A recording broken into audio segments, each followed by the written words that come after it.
Hello and happy holidays from Oklahoma On Stage. We're glad you've joined us. We can be found on most platforms, as well as on Facebook, Instagram, and YouTube.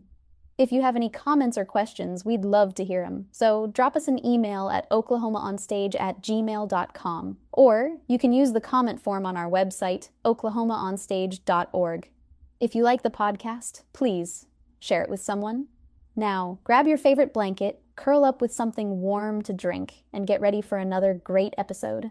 Oklahoma on stage, the stories come alive. With drama, dance, and music, the arts always thrive. From center stage to backstage lore, Oklahoma on stage, there's always something more. Welcome back to Oklahoma On Stage. This is part 4 of our behind-the-scenes holiday specials. And tonight we have something very special and original right here in Oklahoma. See, Jane Austen has captivated readers for decades with her charm and elegance, beautiful, timeless stories. But what would happen if some of her characters came over to her home for a little holiday party? Step into the Regency era with this original holiday classic, Jane Austen's Christmas Cracker, presented by Oklahoma Shakespeare. Tonight, we're not just talking about theater, we're inviting you to the party. Playwright and director Erin Woods, along with some of the principal cast members of Christmas Cracker, bring us into an immersive world where audiences don't just watch the show, they become part of it. Join Jane Austen and her sister Cassandra as they host a ball in their family home in the year 1800. The theater transforms into a holiday celebration complete with festive decor and holiday treats. The story continues as characters from her novels arrive to the ball, including Pride and Prejudice's Elizabeth Bennet, Mr. Darcy, Mrs. Bennet, and Lydia Bennet, Sense and Sensibility's Eleanor Dashwood, Marianne Dashwood, Edward Ferrars, and Colonel Brandon, and Persuasion's Captain Wentworth and Aunt Elliot. These famous personalities engage with one another in new and creative scenes, revealing along the way the enchanting and treasured love stories from Miss Austen's novels. Audience members are invited to dance, sing, and play period parlor games along an atmosphere of holiday cheer and merriment. From carols and country dances to witty improv and Austen's timeless charm, this isn't your typical Christmas story. It's a festive celebration that sold out crowds, captivated families, and delighted Jane Austen fans for over a decade. So grab your seat, or better yet, join the festivities as we unwrap the magic of Jane Austen's Christmas Cracker at Oklahoma Shakespeare in the Park. Okay, we're sitting here talking with Erin Woods. Hello. Erin, what is your connection with the show? I am the playwright, and for the first time ever in 2025, I am the director. The show has been performed 8 times in the Oklahoma City Metro by a couple different theater companies, and I have never directed it, so I get to direct it this time. Well, that's pretty awesome. Well, being the playwright, I guess you're the perfect person to talk to. So tell us a little bit about this story. Yeah. Well, this is Jane Austen's Christmas Cracker. I developed it and wrote the original version of it in 2014. And the idea was the idea came from I had just joined the Jane Austen Society of North America. And at the time, is that too much background noise? Okay. I just joined the Jane Austen Society of North America. And the people that I was meeting, they were fans of the books, as I was. And they were going to all of these events throughout the country. There's one in Louisville, Kentucky. At the time, the Jane Austen Society had a yearly conference. And at every one of these events, there was a costume parade, a cosplay moment, or like maybe even a ball where you would go and dance. And I thought that was such a great thing for Jane Austen fans to be able to dress up in Regency gowns and waistcoats and outfits and boots and go and dance the period dances that you see in the Jane Austen film adaptations. And I had the idea, because my medium is theater, that we could have an interactive theater moment where you came, but you got to dance with Jane Austen's characters instead. So I had done a couple of adaptations of other Jane Austen novels. I had adapted Sense and Sensibility and Pride and Prejudice at the time. And I love the idea of Jane Austen having a party at her home, like a country party that you would come to and attend. And I subconsciously was influenced by those shows that were really big in the 1990s, like Tony and Tina's Wedding, Grandma Sylvia's Funeral. I think there's one called Flanagan's Wake or something like that, where you are attending an event and all of these things happen around you. There's a great deal of improv involved. There's singing moments and moments of dance and things like that. So I think I wanted to have that sort of idea. And so I wrote several scenes. I created Jane Austen and her sister Cassandra Austen as the hostesses of the show. And it took off like gangbusters. In 2014, we performed it in downtown Oklahoma City, and it sold out every night. People loved it. Family. I didn't know if it was like a girls' night or a great date night. I just wasn't sure exactly who the audience was for this. And it turned out it was for everybody. It was families. It was office groups looking to have a fun, office party event. It was date night. We certainly met a lot of people who were having that romantic holiday date night. And so because it was so unlike anything that people were experiencing every year at Christmas, it sort of took off from there. Okay. So you said this has been performed now 8 times? This is the 8th time. I wrote it in 2014, so it's now officially 11 years old, but we took some time off. I don't know if you remember a few years ago when we all had to stay inside for a little bit. No, I don't remember. You don't remember any of that? No? Not recall this.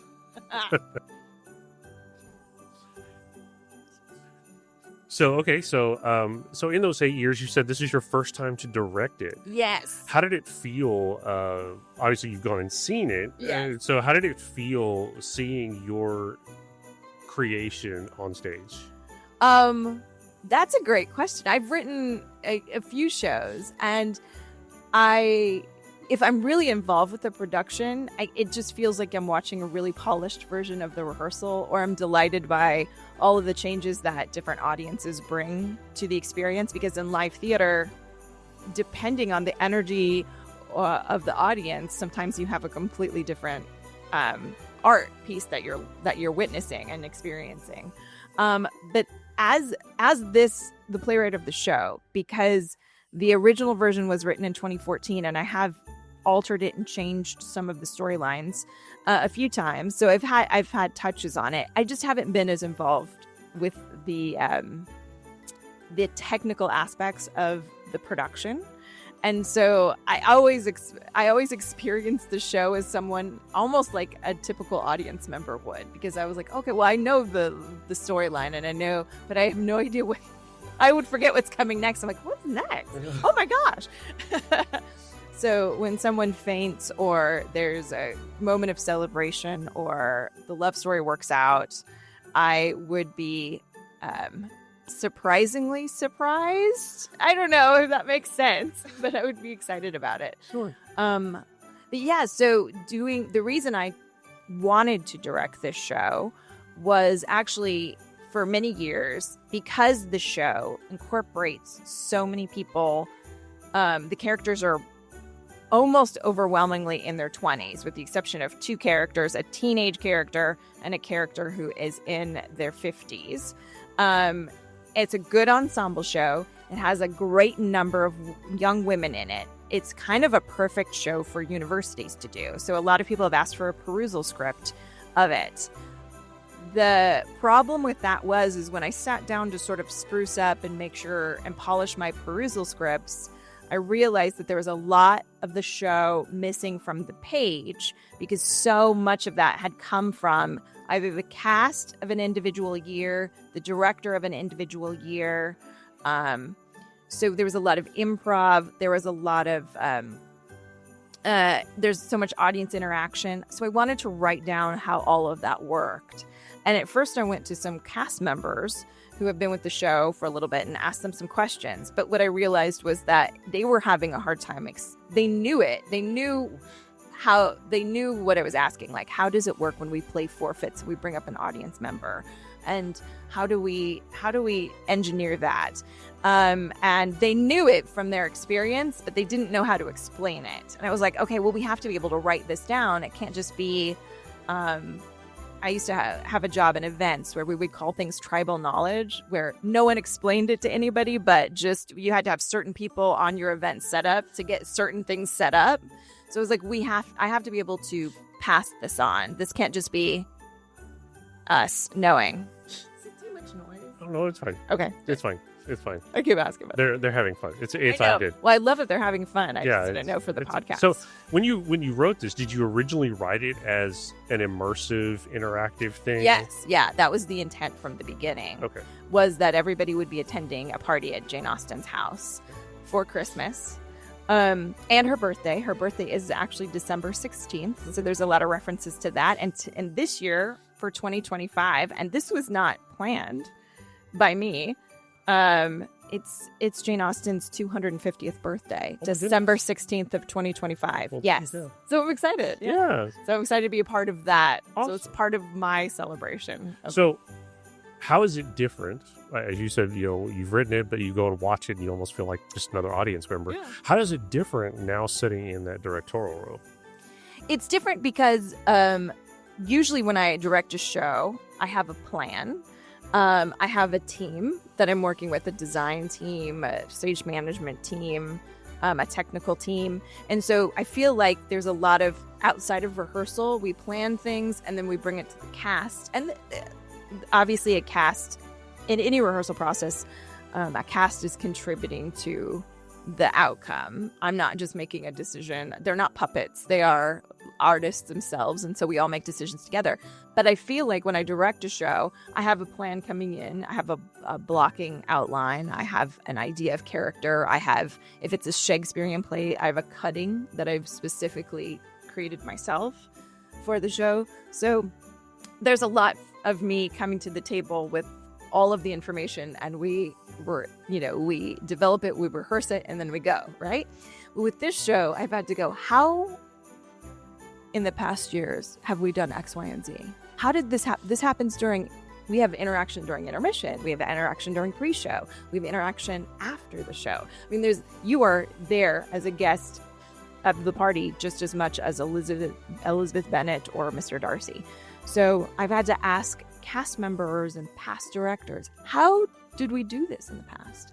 And that to me is just a different experience as a director, to be like, I'm learning what this play is about, what we've done with the history of this play as well. Well, that's nice. So that's been a different thing to bring to it as a director. Oh, that's cool. So, okay, so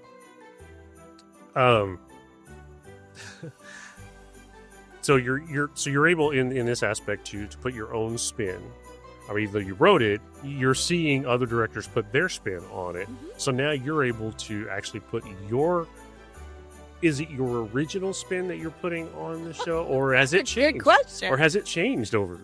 I have to be honest, because I work so much in classical theater and you direct Shakespeare and people are like, what's your spin on this? Because Shakespeare's been done so often, we're often, more often than not, we're not in pumpkin pants. We're not in Elizabethan dress. We're not trying to emulate a production that Shakespeare actually, was a part of originally. We're literally, placing it in the 1870s, or it's set at a women's prison. You know what I mean? Like all the stuff that you do with these stories that we know so well that we can now take a different view of it.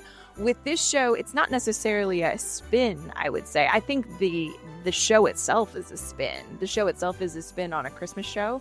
The show itself is a spin on an immersive Regency experience. And the show itself is also just a love letter for Jane Austen fans.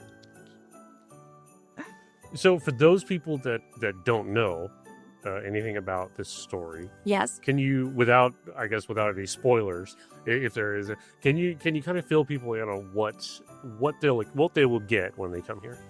When they come to Oklahoma Shakespeare in the Park, it's, first of all, for a lot of people, they have, especially in Oklahoma City, non-theater people specifically, they are very familiar with Shakespeare in the Park from years past. This company has a 41-year history. It's been in several different locations. A lot of people remember the olden days in Hafer Park in Edmond, where everything was outdoors. Some people remember the odd winter show that they would do at Stage Center, if you remember that building in downtown Oklahoma City. As people have memories of going to the Myriad Gardens water stage and seeing the outdoor shows there presented by Oklahoma Shakespeare in the Park. So here at Oklahoma Shakespeare, they have two stages that have been built. They were built back in 2021.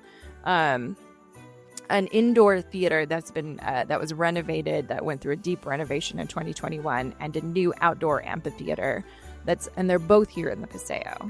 So I do want to clarify for those of us not as familiar with Oklahoma Shakespeare in the Park that it's all in one location, and the show is in our indoor theater, which is a 56 seat thrust, elongated thrust stage. And when you arrive at the theater, you will be greeted at the box office by our box office manager. You'll pick up your tickets, and you will at that point be also greeted by one of our actors, probably Jane Austen or Cassandra Austen, who are our hostesses. They will welcome you to the space. There is a full bar here. We have the Mermaid Tavern, which is our lobby bar, but there'll also be complimentary food that's been donated by Brahms Ice Cream and Dairy. They are a sponsor every year and have been since the first year. I'm so Very excited nice. that Brahms is here, and you will have an array of holiday pastries to choose from. We have a deep freeze with Brahms ice cream favorites like nutty cones and ice cream sandwiches and things like that. And there is also an array of holiday beverages, alcoholic and non-alcoholic, available for you at the bar. And so you will get a lyric sheet. You will be maybe invited into a conversation, if you're so inclined, with one of our terrific characters, either a Jane Austen character or Jane Austen and her sister. And then you'll go and you'll find your seat at the theater, and you'll be Jane Austen and Cassandra will introduce you to the evening, to the festivities, to what you can expect. There'll be scenes for you to watch as an audience member, and there's the opportunity to become as involved with the show as you want. Several people choose to just sort of watch it traditionally, like you would watch any show, from the audience, sitting there reacting from your seat. And some people choose to sing every carol. You're invited to sing along with our carols. You're invited to dance on stage with our actors. And some people take advantage. It goes from one end of the spectrum to the not. So I always try to caution people. Some people, the idea of immersive theater or interactive theater is very daunting to them. It's very scary. This is what you make of it. No one's going to drag you anywhere. No one's going to engage with you. And in fact, if you don't want to talk to anybody, our actors sense that, and we'll back off even. So it's very. I always compare it to, if anyone is familiar with going to a Disney park and interacting with any of the Disney characters, the princesses, or Mickey Mouse. It's sort of that. You can be as involved as you want to be. You can go up and say hi. You can take a step back. It's really what you want to make of it. We were really, my husband and I and my daughter, it was our 20th wedding anniversary, and our daughter was 5, so we wanted to go to Disney World, and we did it up right. We did like the dinner at Cinderella's castle, and like I think it was like a brunch with Snow White, and all of these princesses and characters came to our table and interacted with us. And it was, you could get as involved with that as you wanted to. And we really were like, oh, yes, this is like Jane Austen's Christmas cracker. So I was inspired by that level. And some people are so excited and want to dance every dance, talk endlessly, play every parlor game. Some people just want to sit back and enjoy the ride.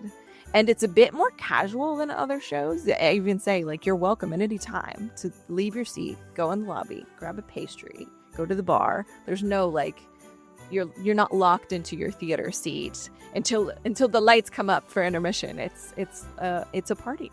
Nice. Yeah, it's a come and go. It's very fun. It's a very casual, fun experience.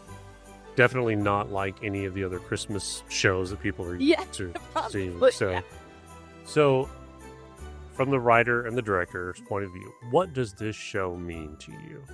This show it's been described by my husband. I'm going to steal his words because he's directed it the most. I think he's directed it 3 times. It's a Christmas bonbon. It is an exquisite treat. The Regency era in English history and in Western history was a time before Dickens. Before A Christmas Carol, which is really when Christmas became what we recognize as Christmas today in the Western world. So there's no ghost story. There's no story of redemption. This was a time in history where Christmas was kind of just like another holiday. It wasn't a time where like families necessarily traveled from near and far, although some did. And I would describe it more like New Year's Eve. That's more the modern equivalent of what the Regency era Christmas celebration looked like. So this is a bunch of people getting together for what would seem more like a casual, fun Christmas Eve party, full of games, full of frivolity, full of dance. So it's basically a really, really fun party, and it's not full of life lessons. If maybe. Right. Yeah. That was kind of my next question. Is that so many Christmas stories have been brought about or adapted or whatever to convey or get across some big theme. Or so, as you said, some redemption story. It's redemption. I mean, it's. I think Dickens changed it all, and we're doing it before it got changed. So it's just really a very fun house party is what you're attending to. Good Christmas. And I think that's a great idea because I think people forget about that. They think of a lot of in modern times, Christmas is thought of culturally as like this very important family time or this very important time to, reflect on who you are as a person, and it feels a bit heavy sometimes, and this is all lightness. So we wanted to bring the lightness of the Regency era holiday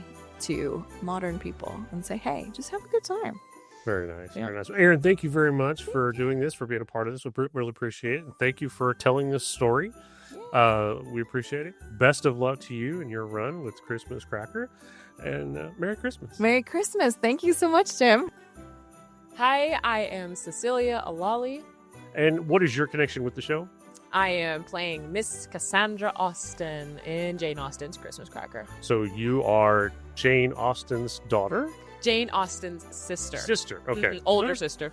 Okay. So how long have you been a part of this production?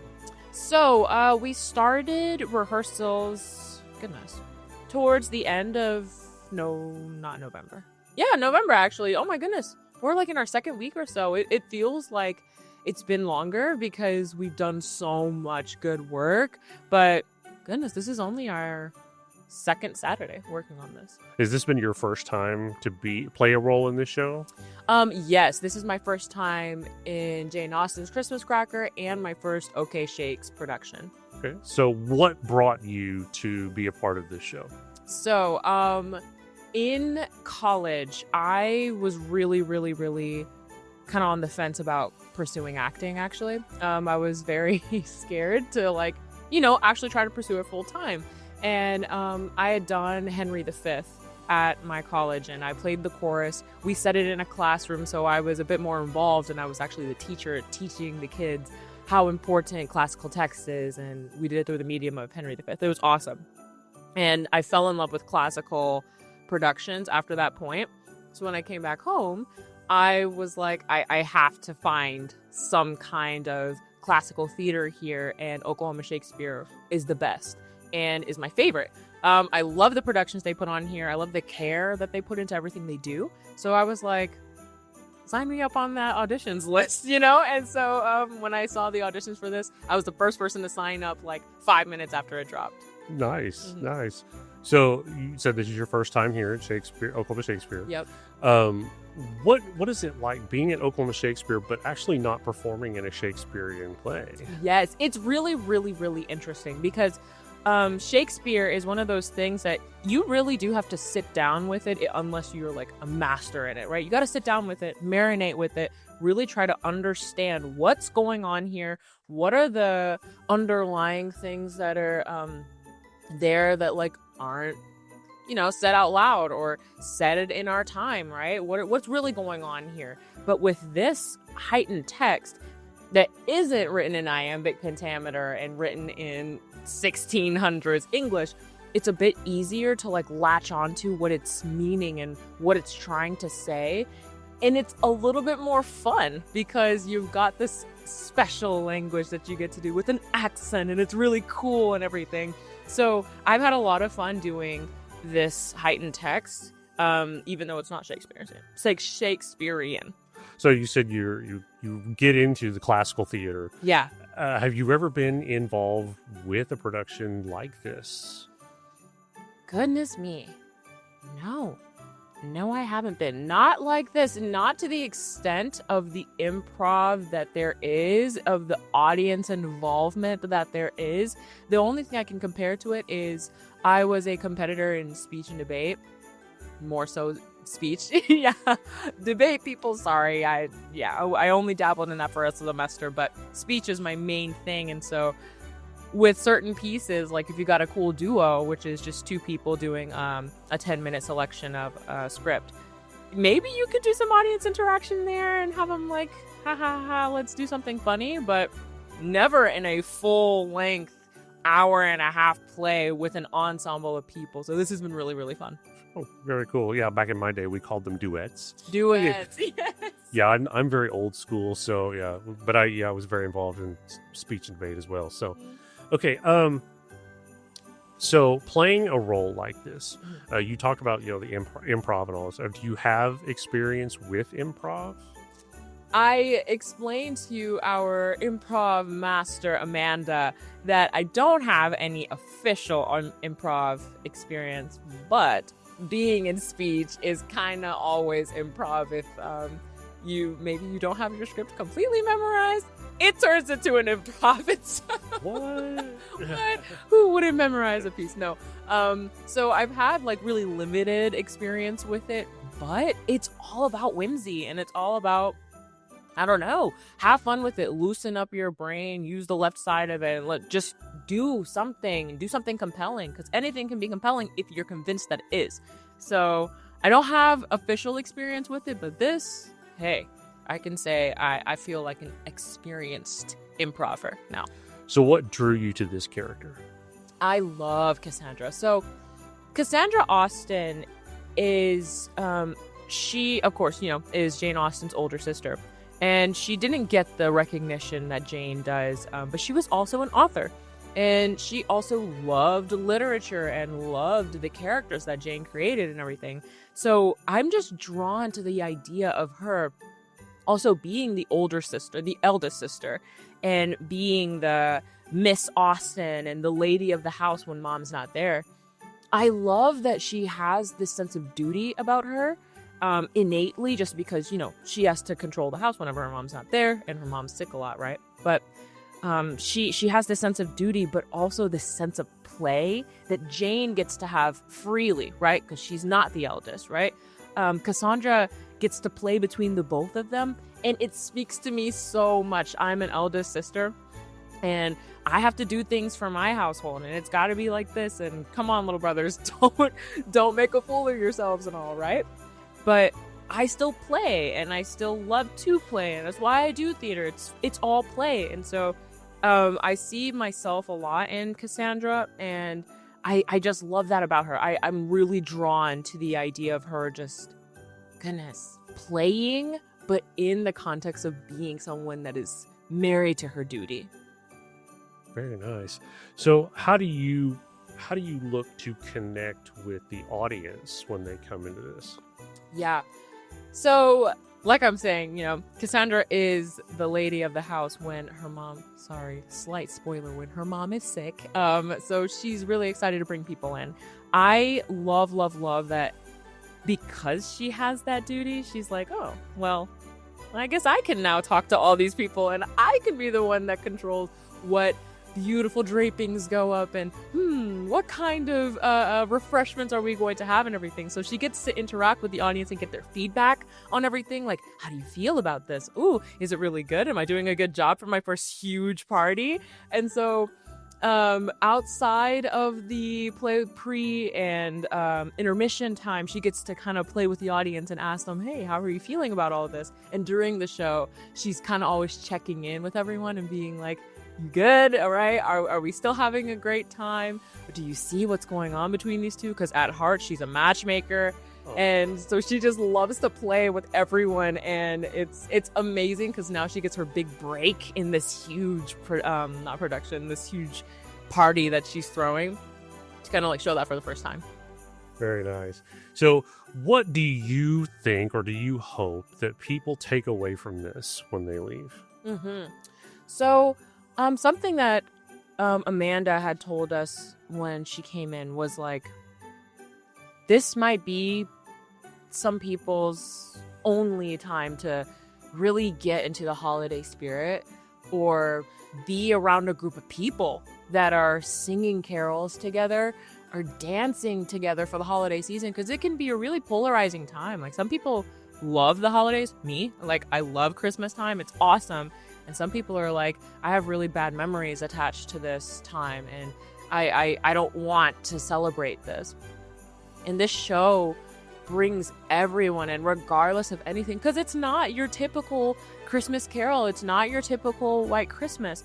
It is a show where we want you to come as you are and just engage with us and have a huge, just a community-based celebration of the year we've had. Because, I mean, in this time, Christmas wasn't even that huge of a deal. It's New Year's that we were really focused on, And so to look back on the year and invite your friends and come and have fun with us as we close out this year, it means a lot that people that don't get that usually are going to come here, watch that, and experience that with us as actors and with us as characters. It's just twofold, a really beautiful thing, and a thing that only theater can really give you, especially during this period of time. So has this show impacted you in a specific way during this holiday season? Yes. I am, I'm Christmas lover number one. I love Christmas, but it's also been so much fun to do a theater show in this period of time. I've never done a Christmas show. I've always just kind of, done things all around the year. And, lately with everything going on in the world, it's hard to celebrate. Gee, what could be going on in the but it's hard to want to like really, really have fun and really, really celebrate, because there's just always a looming thing over your head. But this show literally transposes you to a different time in a different mind space. These people are excited about New Year's and like not even thinking about the state of the world that we have right now, right? Like Cassandra says the the year 2026, and it's like a really fun thing because she's like, what, 2026, what are we talking about right now? And I'm just like, whoa, these people are completely in a different time and thinking about completely different things, and it's so positive that I get to step into it as Cassandra and enjoy it with her, and I love that.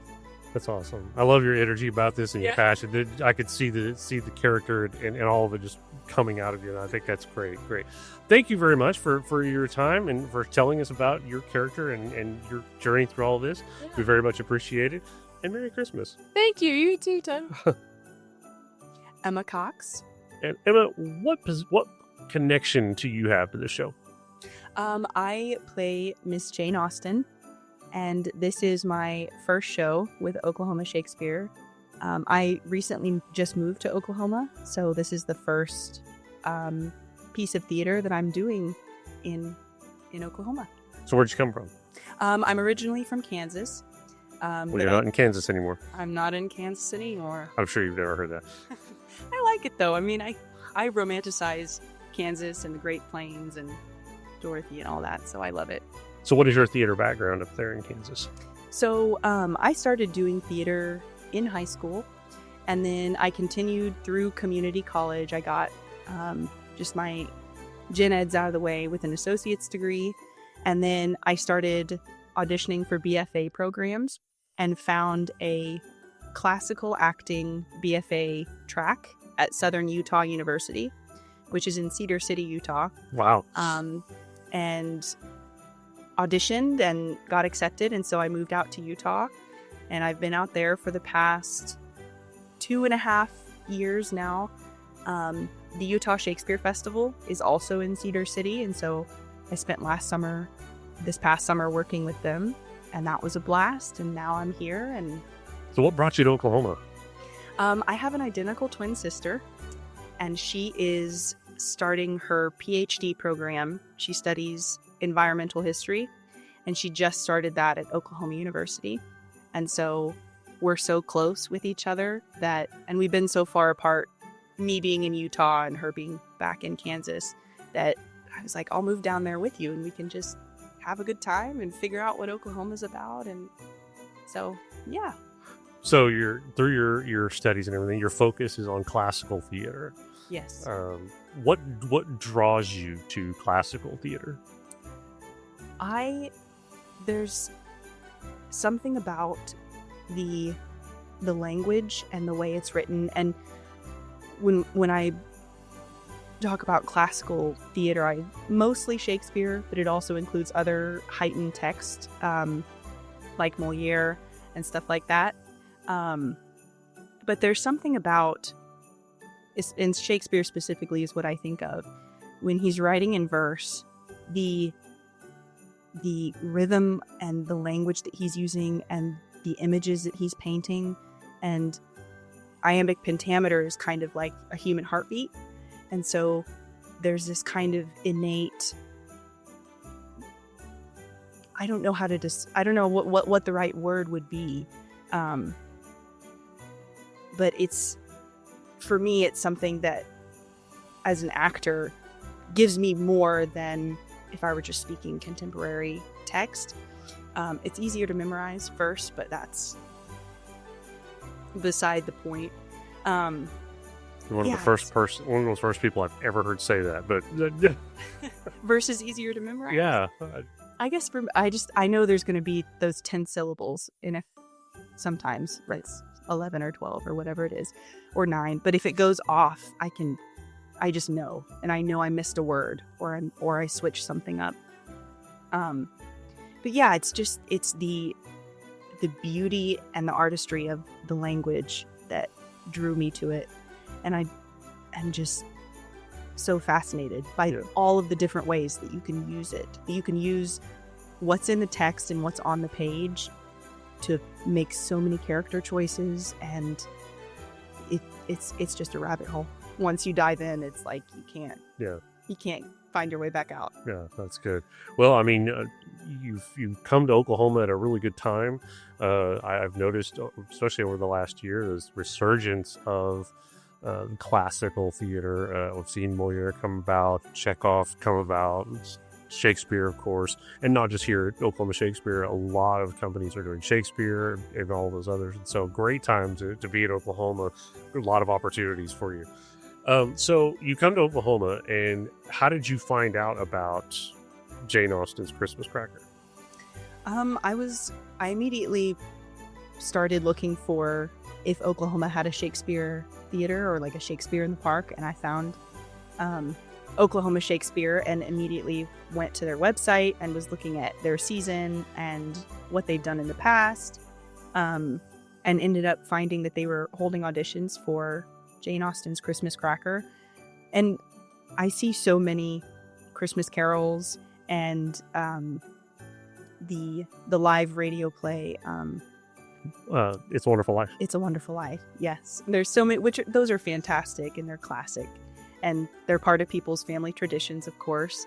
But I am a huge Jane Austen fan, and this was something different. I had never heard of it before, and so I really wanted to audition, and I'm so happy to be a part of it. And I think it's going to be so much fun. I cannot wait for people to come see the show. So what is it like for you to play such an iconic role as Jane Austen? Yeah. I think with her characters, they are in her books. You can read her books. You can read the play adaptations of her books. You can watch the movies. And so you can kind of get an idea of who her characters are. But as far as playing the person that wrote them, is slightly intimidating. But I also, through the rehearsal process, I've kind of found that Jane Austen is, like any artist, is a lover of life. And I think she's just as happy sitting outside and watching the snowfall as she is dancing in a crowded ballroom and talking with her friends. And so I think it's been interesting to play someone who was a real life person and is now so famous, and you kind of bring your own personality and your own insights to her. And what I think is so interesting about this play is that coming into it, I was curious about what Jane's relationship with everyone is, if they're just her friends, or if she's kind of writing their stories in real time, or if she's just getting inspiration from them and then she writes her books later. And I think it's kind of both. I think she is enjoying a Christmas ball with her friends and then is getting inspiration from watching them and begins to write their stories. And I think that's a really interesting perspective to dive into, is how did this iconic writer, where did she get her inspiration from? How did she come up with these characters and their stories? And through this play, for me playing her, I kind of answer that question a little bit, for myself at least, is like, where's she getting her inspiration, and who is she writing about and why? And so I kind of answer that. I think that's the big question that you could ask about any author. Shakespeare, where did he come up with this? And so when you actually get to play those historical characters, you kind of answer that. There's no telling if it's right or wrong, but it's your own. It's an interpretation. That's what it's all about. Yeah. So, and I had a question and it just left me, but so knowing all, are you a Jane Austen fan? I am.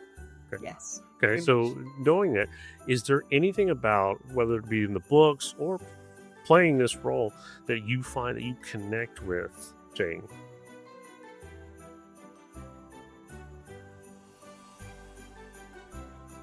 Meaning how I connect with her as a person, or her work? Yeah. Well, either. I mean, Yeah. both. Yes.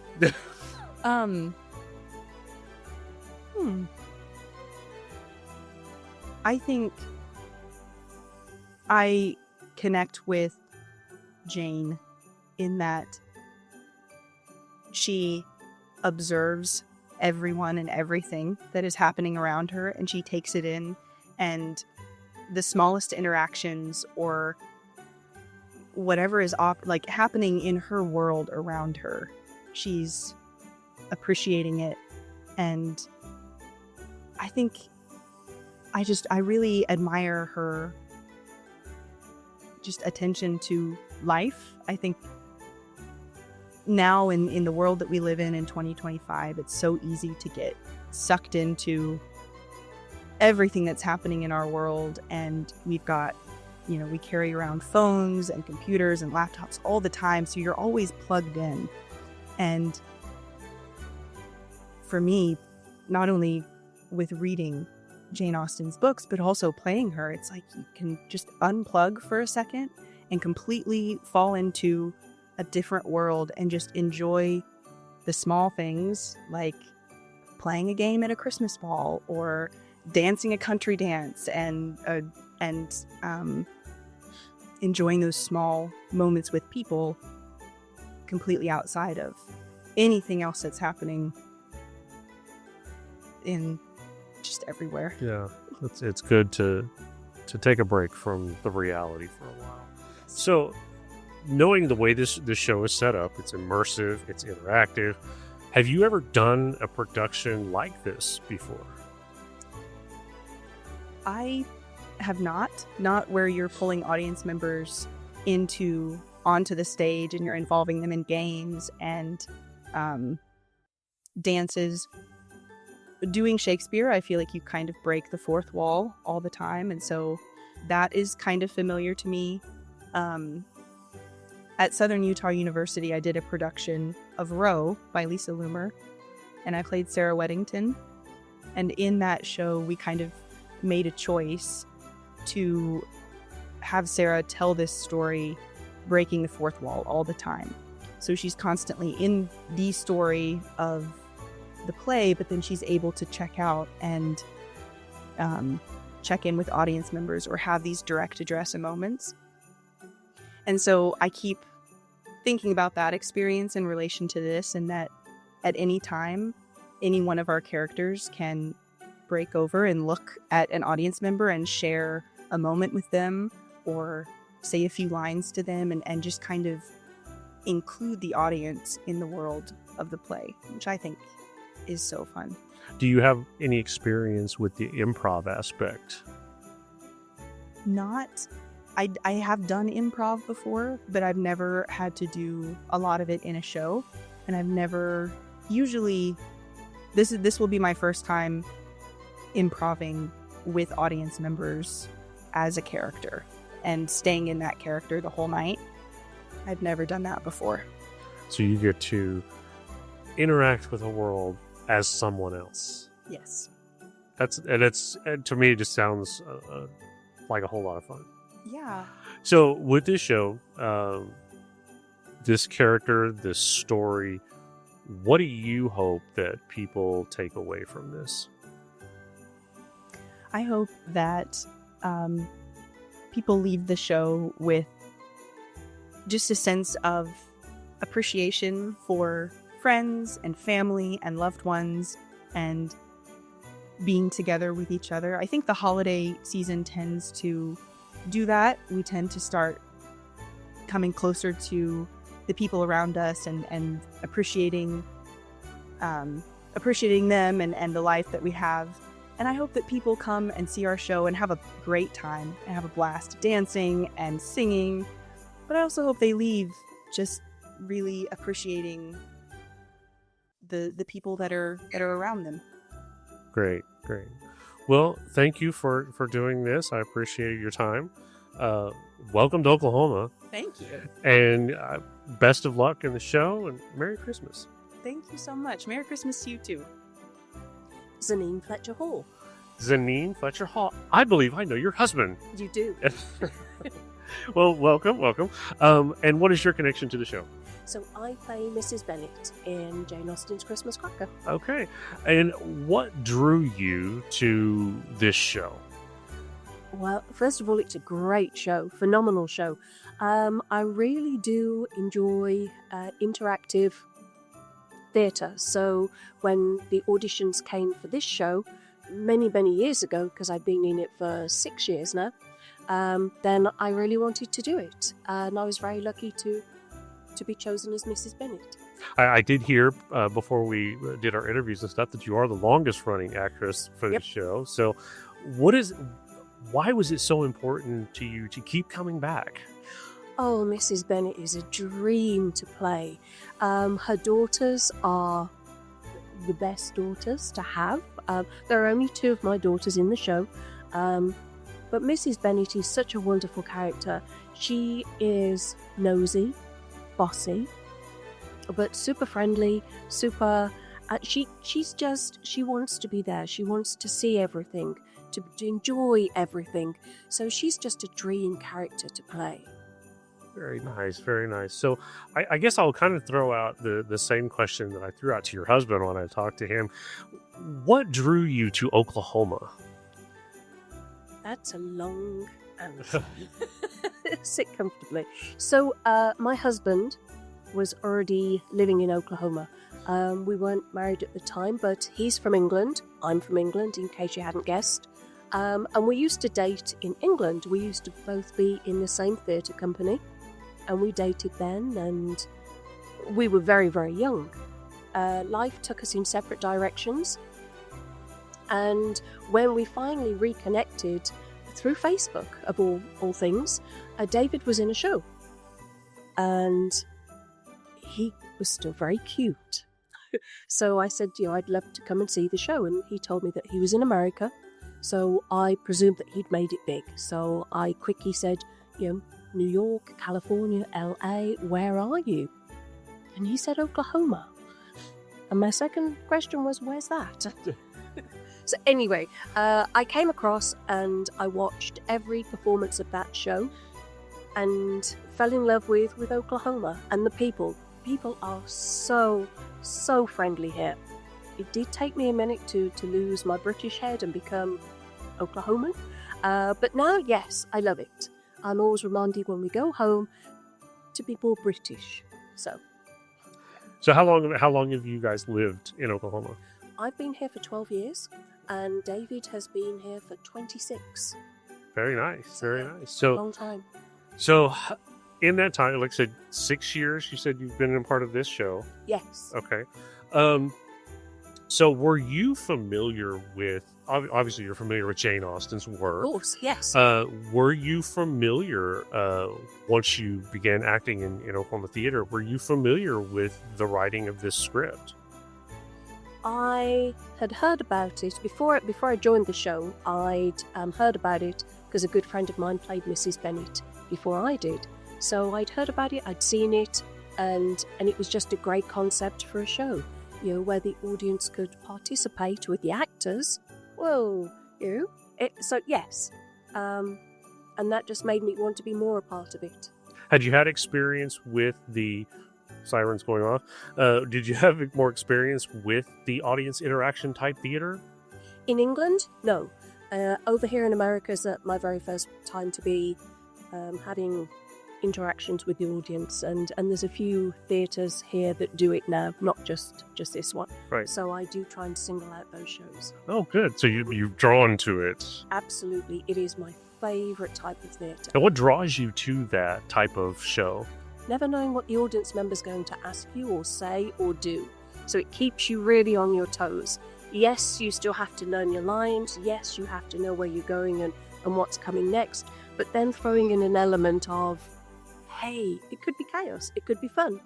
It really is. It adds that extra level of excitement to it. Had you had any experience with improv before doing a show like this?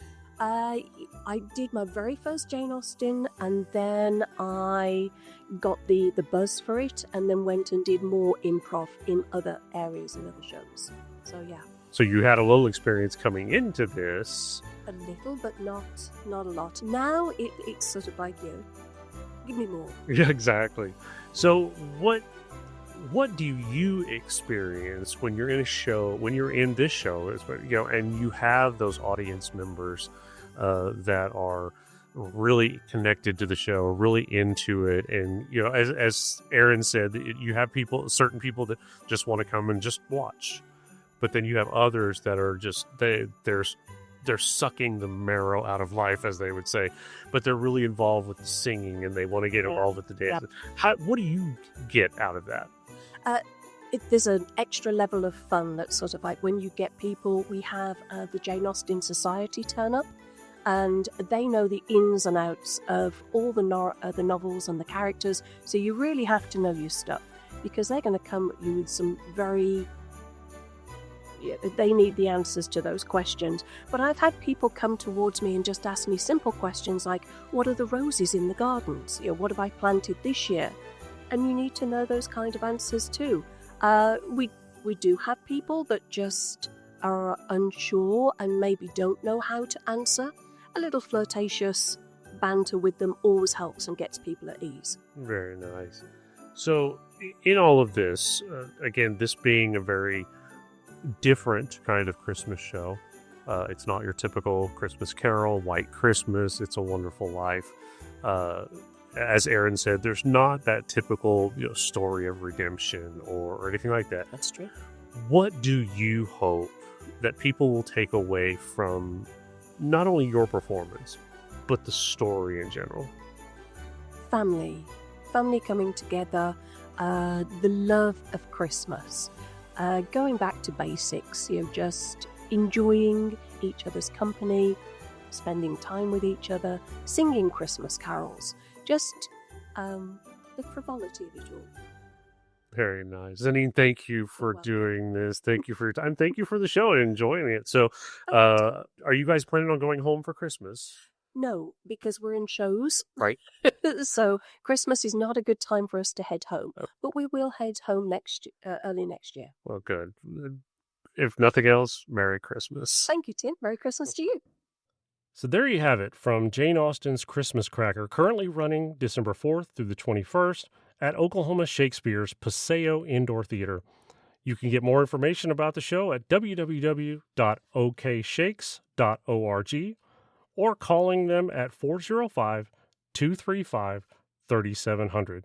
You can also reach them at info@okshakes.org. That's info@okshakes.org. We want to thank you guys for spending a little time with us here again as we wrap up our behind-the-scenes holiday series. It's been a lot of fun. I've met a lot of people and really kind of shared in the Christmas spirit all over this state.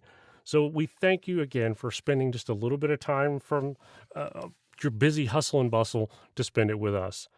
So please, from all of us at Oklahoma On Stage and our families to yours, we wish you a very, very Merry Christmas. And no matter what you do, continue to support the arts. Oklahoma On Stage.